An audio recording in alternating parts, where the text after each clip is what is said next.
Olá! Hoje a gente vai mergulhar na vida e nas ideias de uma das figuras mais influentes e, ao mesmo tempo, controversas do século XX, Osho. Uma personalidade que realmente dividiu opiniões e desafiou as bases de sociedades inteiras. Para alguns, ele era um mestre espiritual, um iluminado. Já para outros, um líder bem polêmico. A identidade dele era super complexa, sabe? Moldada por visões que eram completamente opostas. E é essa a grande pergunta que a gente vai tentar responder aqui. O que exatamente na filosofia dele provocava reações mas tão intensas? Olha, o nome de batismo dele era Rajneesh Chandra Mohan Jain, mas o mundo o conheceu como Osho, e mais tarde por um apelido que virou sua marca registrada. Esse rótulo, o guru do sexo, não surgiu do nada não. Ele veio de um confronto direto com as normas daquela época. Para a gente entender toda essa controvérsia, primeiro a gente precisa sacar qual era a crítica fundamental que o Osho fazia à sociedade. Ele enxergava um problema central na forma como a gente vive e pensa. E aqui está o resumo do núcleo da filosofia dele. De um lado, a gente tem as estruturas rígidas da sociedade, a tradição, a socialização. E do outro, o potencial humano que, segundo ele, era totalmente reprimido, a liberdade, a espontaneidade e a criatividade.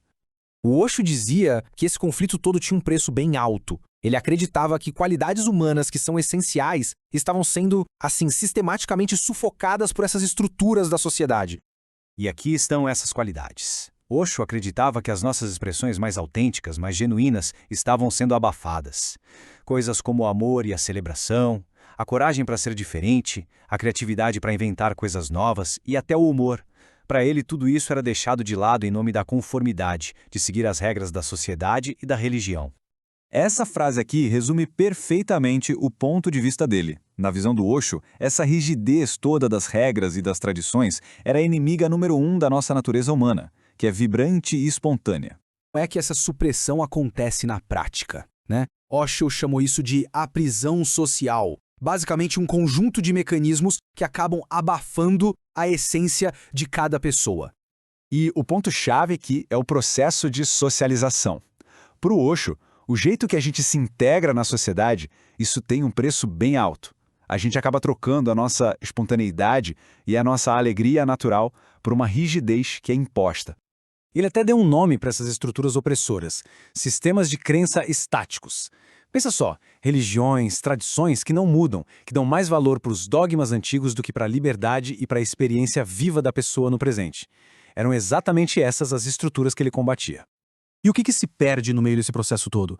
Segundo Osho, a gente perde qualidades humanas que são absolutamente essenciais. O amor, o humor, a criatividade, a celebração e a coragem. Ele acreditava que tudo isso era sistematicamente sufocado por esses sistemas estáticos. Diante desse diagnóstico, ele também propôs um caminho. Ele ofereceu o que via como ferramentas para que cada um pudesse se libertar desse condicionamento todo. E esse era o método. Primeiro, a meditação e a atenção plena, para se reconectar com a própria consciência. Segundo, a coragem, que seria o combustível para desafiar as normas que já estavam estabelecidas. E terceiro, o humor, que ele via como uma arma para desarmar a seriedade excessiva e a rigidez dos sistemas de crença. A ideia central é até simples, mas muito poderosa. A libertação de verdade não vem de fora. É um processo que acontece por dentro. Consiste em redescobrir e reacender aquelas qualidades essenciais que foram abafadas pela socialização. A primeira chave, e essa talvez seja a mais surpreendente de todas, é o humor. Para o Osho, resgatar a capacidade de rir não era uma coisa boba, não. Era um ato revolucionário, uma arma para quebrar a seriedade da ortodoxia e permitir uma vida mais leve e autêntica. Logo depois vem a coragem, porque sem ela a consciência não se transforma em ação. A coragem é o combustível que a gente precisa para desafiar a autoridade, para questionar as normas sociais e para enfrentar o status quo que nos mantém aprisionados. E claro, o amor. Viver o amor de forma plena. E para ele isso incluía uma visão bem aberta sobre a sexualidade, era o ato de rebeldia definitivo. Era um jeito de se reconectar com a própria natureza, rejeitando as regras restritivas da sociedade. Quando essas ideias começaram a ser colocadas em prática, o resultado foi um confronto. Um confronto direto e inevitável com as forças da tradição e da ortodoxia. O Osho não poupou ninguém. E é aqui que o confronto fica bem explícito. As críticas dele miravam a ortodoxia religiosa hindu, os sistemas de crença estáticos no geral, a forma como a sociedade nos molda e, o que foi um choque na época, até figuras super reverenciadas como Mahatma Gandhi. Pensa só. Se a tradição reprime o amor, a criatividade, a espontaneidade, a repressão sexual era para ele a prova mais clara e mais íntima desse controle. Então desafiar isso era desafiar o sistema no seu nível mais profundo.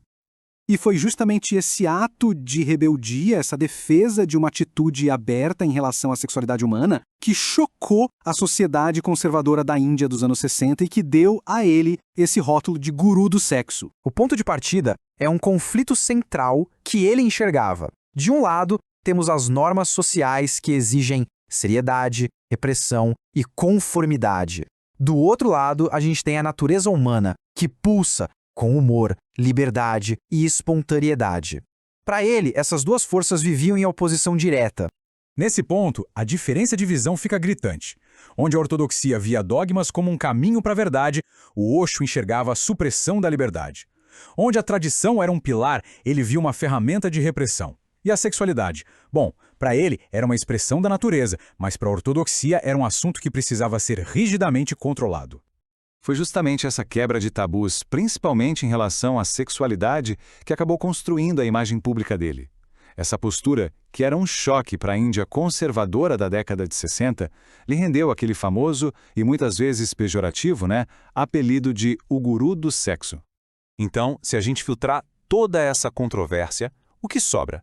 Qual é a verdadeira essência da mensagem do Osho? O que realmente fica como o objetivo final da filosofia dele? No fim das contas, a filosofia do Osho é um chamado para a ação. Um convite para romper com as amarras, tanto sociais quanto religiosas, que nos impedem de viver com total plenitude e, acima de tudo, com autenticidade.